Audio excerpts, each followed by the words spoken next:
homes, moving in and out of markets, always ahead of the curve. And now I'm bringing that perspective to you. This is your resource, and Real Talk About Real Estate starts right now.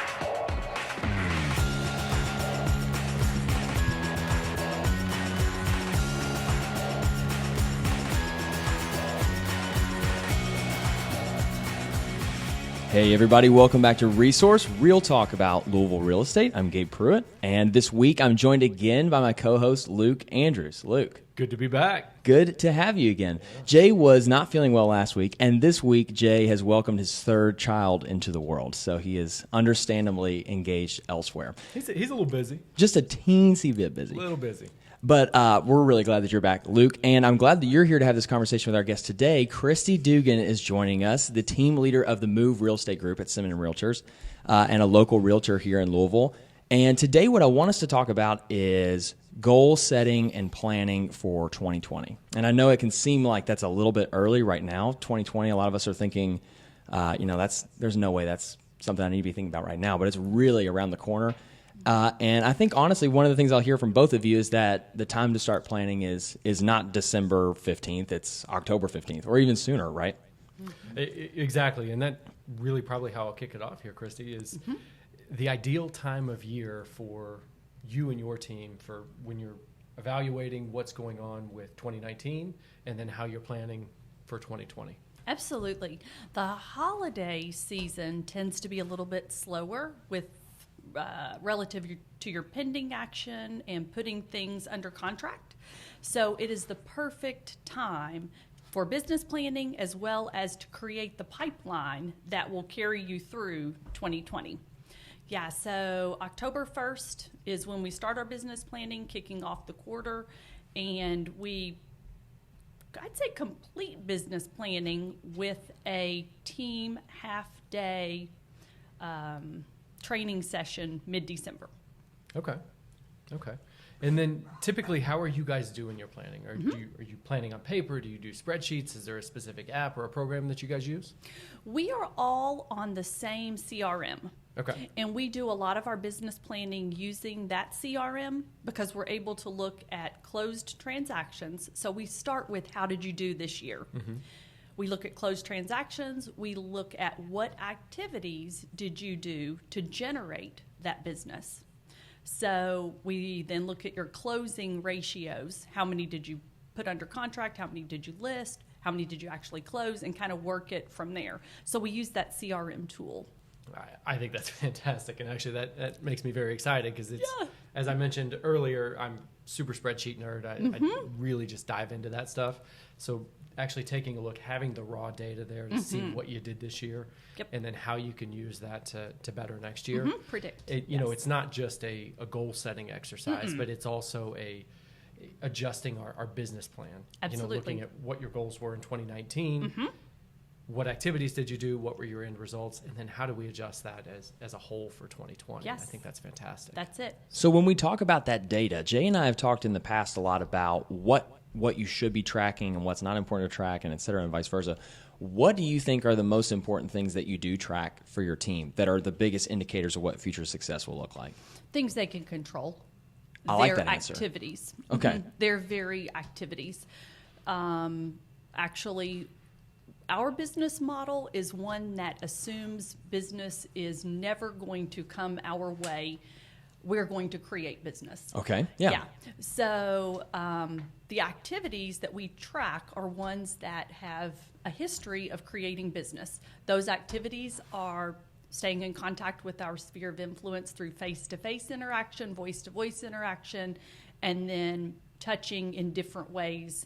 Third, believe it or not, we do open houses and do some client parties and activities. So Gotcha. Those are the things that we measure. That's interesting. So there's not intangible things being factored in when you're trying to predict future success. Like, of course, there's things that you won't expect later in the year. You'll have deals. Those are bonuses. Those are bonuses, right. We don't plan for bonuses or a lot of good luck. Okay. We believe that luck comes from doing the right things. Yeah, good luck is not a line item when you're doing this. No, the luck line is 0. Okay, gotcha. In our business plan. The old Billy Zane from Titanic. A real man makes his own luck. Yes. There you go. That's probably the first Titanic reference on Resource too. I'm almost certain. Or Dwight Schrute from The Office. Oh man. So Luke, let me talk to you about this too, because you obviously, Luke is a member of our team here at JT Pitts and Associates, and we lean really heavy on what we call KPIs, right? Key performance indicators. Yes. And in a nutshell, it's basically what you said. These are the things that we can control, that we can track. These are activities that we do, not necessarily outcomes, right? So Luke, when you're thinking about your personal business and your pod's business within the team, what are the key things you're talking to with members of your team about what they should be doing as far as things they can control? Well, in terms of things that they can control, I mean, as I mentioned, I've got a spreadsheet for just about everything. So I've kind of created a spreadsheet that allows them to start with a couple of known variables. You know, for instance, we can start with, how much money you need to make on a monthly basis. And then we can start just trying to figure out, okay, if I have a general idea of what my average sales price is going to be, what my tax rates are, what my splits are, then we can really back into how many sales you're going to need on a monthly basis. Yeah. And then we can start looking at some of those KPIs from the past to figure out, okay, well, if I need 32 closed transactions, these are how many appointments I need to go on. This kind of breaks it down by the week. And we've actually started here recently where we're tracking the number of prospecting hours. That's something, and we're general liberal with prospecting because everybody kind of does it a little bit different. It's the old, there's no bad way to generate a lead. So we start trying to figure out, okay, well, if you're doing your specific prospecting and we know it takes you generally this many hours to generate a closed transaction, we know you need to be doing this on a weekly basis, on a daily basis, those things there. So Very similar. We try to win 3 weeks in the month and win 10 months a year. Interesting. Okay. So we set activities. We set our activities, and to win the week, you have to meet your activities every day. So you don't have to win every single day, but if you can win the week and win 3 of those weeks a year based on your activities that we set, we feel like your goals will be reached. So and this is one thing I like too, is it's a very realistic goal because it factors in. I don't even want to necessarily say failure here, but it factors in just life in general. Imperfection, exactly. Yes. So there's not this kind of overwhelming pressure over top of all of your agents' heads about, I've got to do this today, I've got to do it every day, there's no off days. Correct. Yeah. And you don't have to, you can win your week actually on Sunday. You don't have to win every day. You can win on Sunday, and you can do everything on Sunday and still win your week. Right. As with long as our you model. hit this quota that you're trying to reach, right? Yes. Interesting. Okay. Yeah. Well, and this leads me right into something else that I want to talk to both of you about too, and it has to do with setting the appropriate type of goals, right? And I'm going to use this kind of as a pro bono therapy session for me because I am the type of person who loves goal setting, love it, but I'm terrible at it, so bad. So my big problem is I set very lofty goals, large ones, with very artificial deadlines far off in the future that I don't have to think too much about. And inevitably, they just drift away as soon as I get more excited about something else. So what are the tips that you use? Because I'm sure everyone on your team is a little bit different with the way that they structure their life, the way that they get themselves motivated. Yes. What are the tried and true things that you tell everybody about goal setting to make sure they're on the right track? Well, one, it needs to be in writing. Okay, yeah. First and foremost, in writing, and needs to be visited frequently. Okay. In writing. The document that you create with your goals is a tangible document, and we visit it at least once a month. We talk about it, we visit it once a month. The other thing is, related to being realistic, I'm sort of the mindset that people don't do things a whole lot differently than they've done in the past. They become more of who they actually are. So someone who has never succeeded in meeting their open house goal, for example, to double that open house goal the next year in hopes of creating some different result is just not realistic. Yeah. Also, with the span of a realtor, the opportunity for greatest growth is usually early on in their career. So the newer agents, we can actually increase their goals pretty significantly.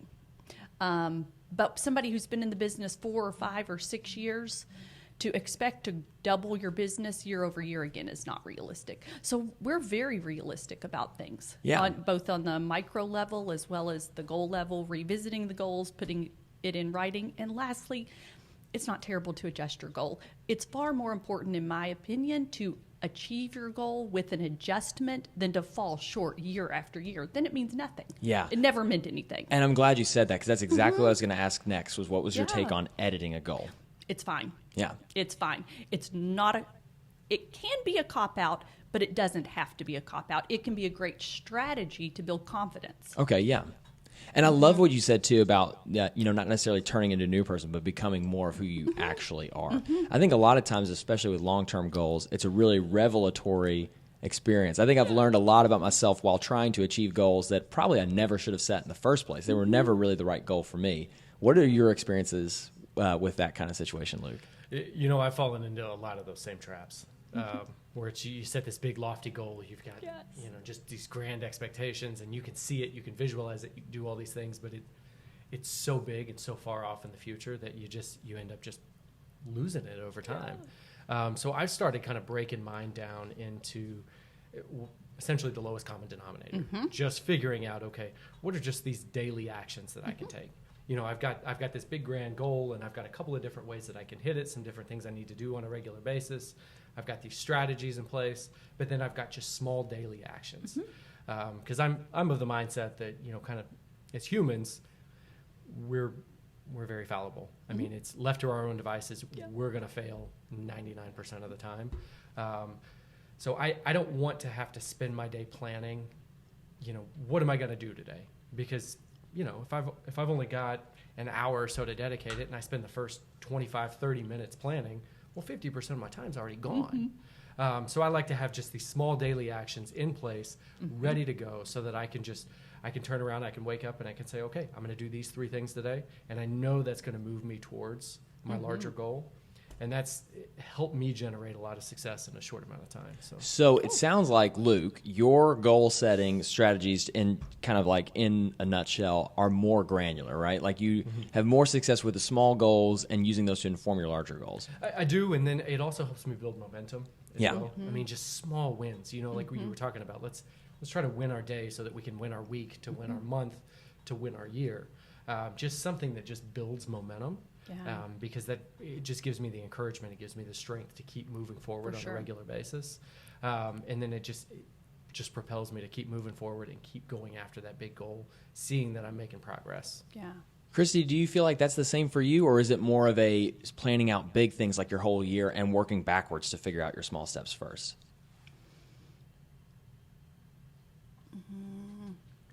Maybe what you suggested, figuring out. That's a tough question. It's really a combination of things. It's really a combination of things. Without question, there are end of the year production sorts of goals for the team individually, as a group. We have our marketing calendar planned out. So it's a combination. I can't say it's really one or the other. Well, let me ask you this, too, because both of you have perspective as leaders of teams, right? So a lot of times it's really easy, well, it can be easy to set goals for yourself because you are in charge of yourself and your own actions. When you're setting goals for an organization, you have a lot more moving parts, and you have to make sure everyone is 100% bought in. So when you are planning goals and you're setting goals for a team, specifically of agents that you're trying to nurture into really good top-producing agents, what are your tips and strategies for other team leaders that might be listening or watching to make sure that you have group, like collective buy-in from everybody? Yes, I'd say first, allow the team members to create their goals. Don't create goals for your team members. You may be creating goals based on your wants and needs that are unrelated to theirs or don't consider theirs at all. So, not to say you can't push or encourage your team members to have a stretch goal, but they, in my opinion, they really need to set their goals. Now, you can make a team goal that's a stretch, assuming everybody stretches, but that'd be my first bit of advice. And 2, as a manager or a team leader, you can't care about their goals more than them. then you're using more energy than they're interested in giving to get to their goals. So those would be my 2 bits of advice. So to kind of dovetail off that a little bit, how do you work with an agent who's maybe not, who's setting goals that maybe aren't quite up to their potential, that you feel like they need to hit, if they're just kind of saying, you know what, I'm just going to set a small goal because I know I can hit it, it's fine. And then also, how do you deal with an agent who's maybe setting some of those lofty goals where you're looking and thinking, man, you may be a little unrealistic? So someone that's not producing or setting a goal to their potential, I have a conversation with. And usually that conversation ends with, it's not important to me to make more money, to do more. My quality of life is perfect with this amount of production, with this goal. To achieve more, produce more, requires me to maybe work more or work differently, and I just don't want to do that. If you can have somebody admit they don't want to, not that they're truly unwilling to, Sure. then you're fighting a losing battle. Right. But if you can tweak what they're doing a little bit more and show them how to tweak what they're doing to reach that push goal and you get buy-in, yes. On the flip side, if somebody's setting just pie in the sky goals that will never in a million years happen, it's an individual conversation too. Look, why do you think you can do this? Let's look at our history and be realistic about this. What do you think's harder to work with? Someone that has goals that are outside of what you think their potential is, or below what their potential is? Above. Really? Yes, Okay. I think it's harder to work with somebody that has the pie Bring in the sky. someone back down, Yes, yeah. I think it's more challenging to bring someone back down because I accept my team's goals, even if it wouldn't be the goal that I had set for them. If I had that power, I accept them because then our working relationship is really positive. And people are on your team for a reason. They're on your team because they don't aspire to be at the very top all the time. Most likely, they would be a team leader or be working toward a team leader. There are some people that just aspire to kind of be on your team.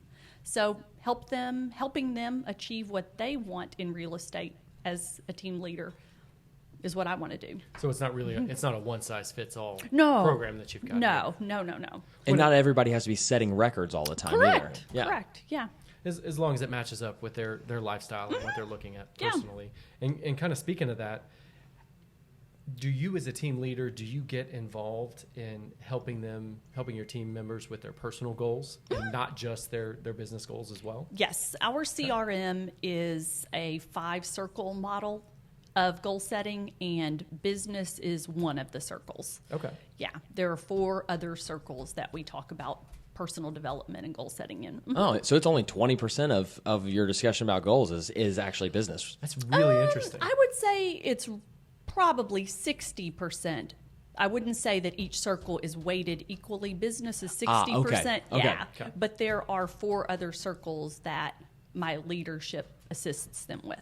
So what are some of those other circles, if you don't mind us? Sure. Physical health, spiritual health, family and friends, and one more that'll come to me. Clearly later. the least important circle. Correct. Whatever it's- Right. Yeah. Well, this is perfect because one of the things I was going to ask you about, especially in the context of planning for a whole year, you're sitting down in late fall planning for 2020. What are the things that are on your mind outside of maybe the day-to-day running of the team and the business, outside of projected closings, outside of how much volume you want to do? What are these non-business, or they don't have to necessarily be non-business, they might be things that have to do with hosting client events or what you're going to do to engage your sphere of influence, but what are some other things that you're planning, ahead of time for an entire year? Market conditions. Okay. Yes. I'm thinking about market conditions, what has happened this year, what economic indicators are present that may change things for next year. Growth, perhaps, on the team. Who may we be adding additional people to the team? And before I make that decision, I ask, is everybody on my team currently happy with where they are, or do I need to give more energy to another team member next year than I gave them this year because they... That's interesting, yeah. Yeah. So I think about that. So you plan for cyclical cycles throughout the year then. So it's not necessarily, if I want to do 36 deals this year, it's not just 3 per month. It may be 1 in January, but 7 in July or something like that. 40% of my team's sales occur between May and August. I know that. Well, and that's extremely important that you know that, that you've done the homework in the past to be able to track so that you can help people accurately plan for their goals and help accurately plan for your own as a team leader. And all of our budgets. The newer agents don't yet have always a year under their belt to have experienced that, so they have to have faith in us between October and February that you will not be hungry come June if you just keep doing these things. I think that's huge, because I think something that can happen a lot too when people are new to goal setting in the world of real estate too is maybe fear that they are way behind schedule or they're way off track because their January is not looking like, like you said, 3 deals a month. Like you were not going to do the same amount of deals in July as you do in January, odds are. If you annualize the first quarter, nobody ends up doing what they're actually capable of doing. Yeah. If you just annualize your first quarter, typically. Which just brings it back to how important it is to have a mentor when you're setting goals, or being a good mentor to the people that are trusting you to help them forecast out their success. Yes. So you said something earlier. You mentioned that you guys you'll do your goal setting in Q4, but then you're revisiting those on a monthly basis to make any adjustments or changes that you're doing. Yes. What does that process look like? Looking at a year-to-date number come second quarter. Okay. And looking at a pipeline and just being realistic with someone. What activities are going to need to change to get us on board for finishing the year as you'd hope to, or what is a more realistic year-end finish for you and us. So are these like 30-minute meetings with each team member on a monthly basis? Are they hour-long meetings? I meet with every individual on my team an hour per week, plus have a team meeting. Oh, wow. So, Okay. We have a lot of FaceTime and interaction. Well, that's yeah, but fantastic. it's not a decision that's made at just one meeting. Okay. Yeah. And there's a form that everyone fills out in preparation for the one-on-one meeting about. We divide our activities into COO, CEO, and CFO. Okay. So the COO is your pending business or your operations activities. Your CEO is your lead generation and prospecting activities. And your CFO is your numbers stuff. Okay. Well, I want to go back. We're going to roll back just a little bit to talk about prospecting again. Yes. Because when we talk about forecasting out goals and things you can control, we've moved a little past it in the beginning, but obviously the big one is prospecting that everyone thinks about. Like that's what it all kind of comes back to. And Luke talked a little bit about how here we have a couple different philosophies about prospecting, and everybody does it a little bit differently. We do have some structured, prospecting requirements and expectations for members of the team. But what does prospecting look like on your team? Prospecting, winning the week is all about prospecting. Okay. So to win the week, you must prospect with phone calls, you must prospect actually with appointments, and you must prospect with card writing. Okay. So every single week that needs to happen. There's no time requirement and there's no daily requirement, but to win the week, you do those things every single week. Like I said, we assume we have to create every bit of business that comes our way. So the foundation of our business plan is the activities that create business. Yeah. Yeah. And other things we do with prospecting are this is part of our business planning as a team. We have business mixers, we call them. We host business networking events. Okay. And we do that during the first quarter because our fourth quarter is the client-focused activities. Then the first quarter becomes our business mixer activities where we connect vendors, business partners, those sorts of things to create referral networks. Second and third quarter tend to be really heavy in just the COO, the servicing of pending transactions, maybe creating some additional business. If any luck happens, it happens the second or third quarter typically. Yeah.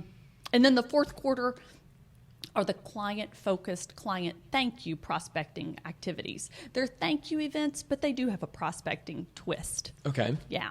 We're Interesting. visiting people's homes. We're delivering pumpkins. We're having pie parties and a big client party at Lemieux typically. Oh, nice. Okay, yeah. Pie parties and I know. client event at Lemieux. Yes, I know. It's fun. I may be looking to buy or sell real estate. It looks like, here's my business card. It is funny. It's great fun. Yeah. Well, But we have to, we use the fourth quarter to create the pipeline for the next year. It works every single year. It's really effective. We expect to have 40% of our business in our pipeline by March 31st. okay, 40% you said by March 31st. Gotcha. And so, and the tracking of everything that's in this pipeline, all of this is being done through the CRM you guys are using Correct. too, right? Do you mind saying which CRM you It's use? the Buffini and Company CRM, which Gotcha. is a referral-based business model. Right. Okay, awesome. And then is the business plan that you keep talking about that your agents are filling out, is that located within the CRM It as is. well? Okay. Your business plan is one of the tabs in the CRM. Yeah. Okay. Your transactions, potential, active, pending, closed. It's amazing.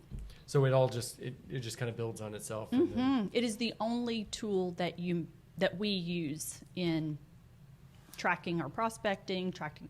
It's our tracking tool, period. okay. Gotcha. Well, before we run out of time, we have a few minutes left, but one thing I want to ask you, and you can tell me, Okay. I'm not going to talk about this if this is under wraps or secret, but what are some big things that you and your team have planned for 2020? Like, what are some things that you've already thought about that you would like to see happen next year?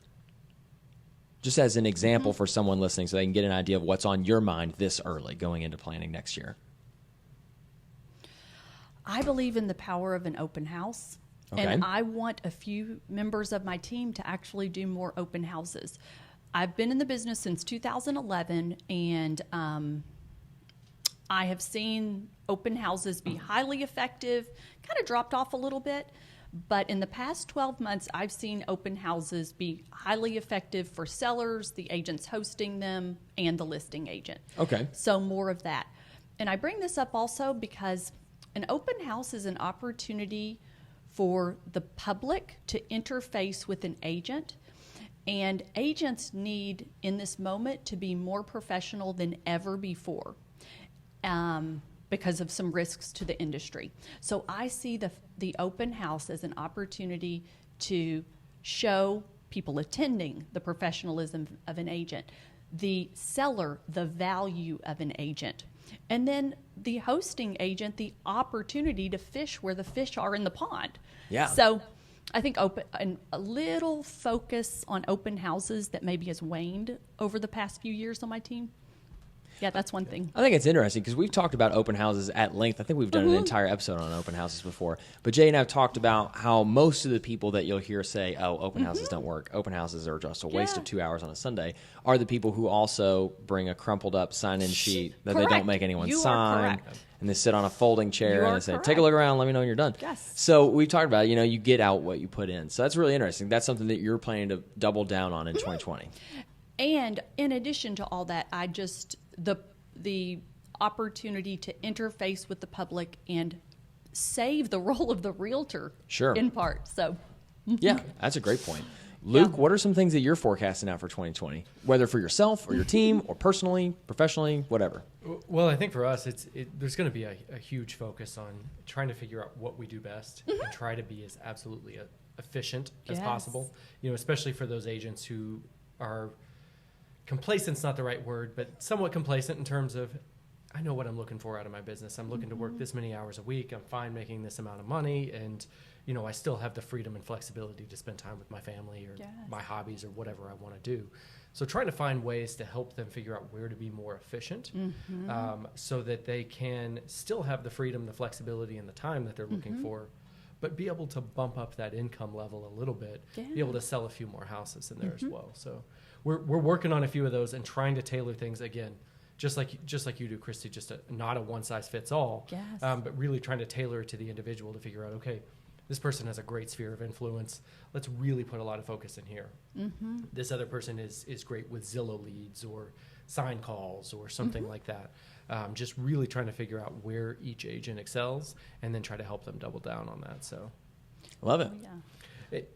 And I've got, kind of one final question as we start to wrap up here, but you seem to have a very in-depth process, a process that's been laid out. It seems to be kind of tried and true. you seem to track everything. Would you mind kind of sharing with us what some of your success rates are in terms of the goal setting activities that you've done, and then how frequently are your team members actually hitting these goals and living the lifestyle, not necessarily just a transaction account, but really living that lifestyle that they're hoping to live as individuals? I would say that 75% of my team has consistently hit the goals they have set for themselves, and 90% of the time my team hits the goals that we have set for the team. Wow. Which is really interesting Yes. because that goes back to the exact same numbers that you were talking about before with trying to win 3 out of 4 weeks, that's 75%, or 10 out of 12 That's months, true. Yeah. roughly 90%. So it really interesting. It is interesting, and as I think about it, the team is closer to the year-end goal because of the individuals that exceed their goals. Also, that the team numbers percent is higher than the individual percent for that reason. Yeah. So I probably could work with a few people on let's turn that number up a little bit. And if you had to attribute those numbers, those success outcomes anywhere, I'm sure it's probably, excuse me, I'm sure you'd probably say it's a mixture of, one, hiring the type of people who are committed to exceeding their goals and meeting their goals. 2, creating a culture where goals are important and you revisit them on a monthly basis, like you said. Yes. And then just everyone also, I'm sure part of it is just everyone supports each other in achieving their goals. I know that's a big part of our company culture here. Huge. Like we're very open about what we're working on. We have a board in the hallway where we put whatever our biggest goal right now is, so everybody knows and can encourage each other. So, yeah. Yeah. Well, Kristy, thank you so much for being here today. I think this was Absolutely. fantastic. There's a lot of wisdom to unpack here that all of our listeners can access through the podcast. If you're already subscribing to the podcast, this episode will be available in a few days' time. For our live viewers, thanks for tuning in. If you're someone who's listening right now and you want to figure out how to watch live episodes, make sure to get in touch with myself, Luke, Jay, any of us to figure out how to get into our exclusive agents-only online atmosphere. Does that sound specific and fancy enough? I'm trying to make it sound really exclusive, guys. But let us know how, if you want to be invited in this group. We'll make sure you're in the group so that you can see live episodes several days before anybody else gets access to them. But again, Kristy, thank you so much. It was you for great to have having you. me. If anyone has questions for Kristy, feel free to send them our way and we'll make sure that we get them answered. Luke, any parting shots before we go? No, just a real pleasure, Kristy. Really appreciate you being here and sharing your insight and knowledge. Absolutely. Awesome. My pleasure. All right, well, we will see you guys soon. We will be back with more real talk about Louisville real estate. Take care.